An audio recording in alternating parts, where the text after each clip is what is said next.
Hai, saya Kelvin dari pusatlegal.com. Di video kali ini saya akan membahas seputar tentang perusahaan penanaman modal asing atau biasa disebut dengan PMA. Jadi, apa sih yang dimaksud dengan perusahaan penanaman modal asing atau PMA?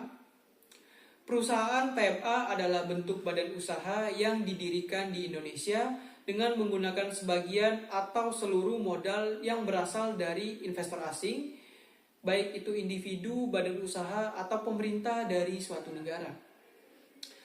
PMA diharuskan berbentuk perseroan terbatas atau PT dan harus memperoleh izin dari pemerintah Indonesia melalui Badan Koordinasi Penanaman Modal atau BKPM yang berada di bawah naungan Kementerian Investasi. Ada beberapa hal penting yang perlu diperhatikan dalam penanaman modal asing atau PMA. Yang pertama itu adalah wajib berbentuk perseroan terbatas atau PT.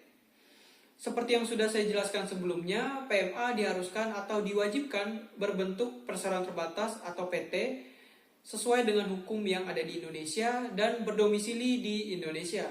Yang kedua itu adalah hanya bisa melakukan kegiatan usaha pada usaha yang besar.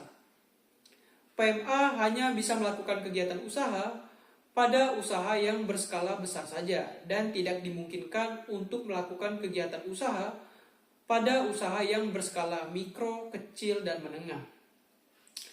Perlu diperhatikan juga sebelum memilih bidang usaha, perhatikan apakah bidang usaha tersebut terbuka terhadap persyaratan tertentu atau tertutup pada penanaman modal. Yang ketiga adalah nilai investasi lebih dari 10 miliar. PMA harus mematuhi atau memenuhi persyaratan nilai investasi yaitu sebesar lebih dari 10 miliar. Kemudian yang keempat itu adalah modal minimum yang disetor ialah sebesar 10 miliar. Ketentuan penyetoran modal minimum PMA yaitu ialah sebesar 10 miliar. Selanjutnya saya akan menjelaskan terkait tentang kelebihan dan kelemahan dalam pendaftaran perusahaan penanaman modal asing atau PMA. Saya akan bahas terlebih dahulu dari sisi kelebihannya. Kelebihan yang pertama itu adalah akses pasar Indonesia yang lebih luas. PMA membuka peluang bagi perusahaan asing untuk masuk ke pasar Indonesia dan menciptakan daya saing di tingkat global. Yang kedua itu adalah memperoleh perlindungan hukum. PMA diakui secara hukum di Indonesia dan patuh terhadap Undang-Undang Penanaman Modal, sehingga memberikan kepastian dan perlindungan hukum bagi pihak investor. Yang ketiga itu adalah membuka peluang lapangan kerja. PMA dapat menciptakan lapangan kerja yang baru dan meningkatkan pendapatan masyarakat. Selanjutnya saya akan membahas dari sisi kelemahannya. Kelemahan yang pertama itu adalah proses administrasi yang cukup rumit.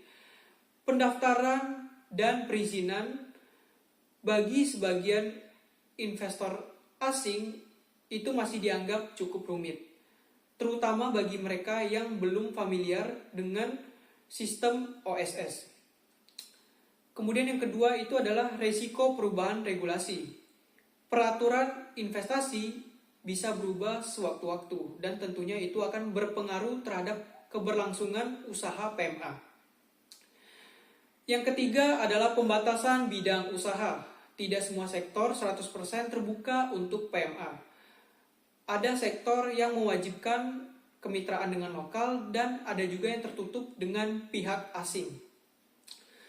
Baik, sekian untuk video pembahasan pada hari ini. Bagi kalian di luar sana yang ingin mendaftarkan perusahaan penanaman modal asing atau PMA-nya, bisa langsung menghubungi kami di pusatlegal.com.